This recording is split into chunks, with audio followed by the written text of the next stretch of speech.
ఆయన తనదైన శైలిలో ముద్ర పట్టాడు. కుడి చేతిని ఇలా చూపిస్తాడు, ఎడం చేతిని నడుం మీద పెట్టుకుని ఉంటాడు.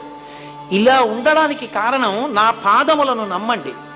ఎవరు నా పాదములను నమ్మారో, ఎవరు నా పాదములను పట్టుకున్నారో వాళ్ళకి భవాంబోధి కటిదగ్నమగునటంచు. సంసారమన్న సముద్రం నడుం వరకే వస్తుంది, వారు నడిచి వెళ్ళిపోగలరు. నేనున్నాను, కాపాడతాను, నా పాదములను నమ్మండి అని సూచన చేశాడు. అందుకే ఆ ముద్ర ఇలాగే పెట్టి ఇలాగే నిలబడ్డాడు. మీరు ఆలోచించండి, కొన్ని చాలా కష్టం.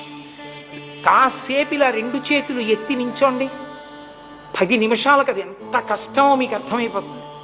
రక్తం వెనక్కి ప్రవహిస్తూ పైకెక్కడం కష్టమై గోడలు జారిపోతాయి. అలాంటిది ఏనాడు నిలబడ్డాడో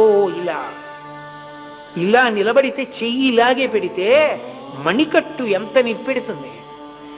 ఇన్నేళ్ల నుంచి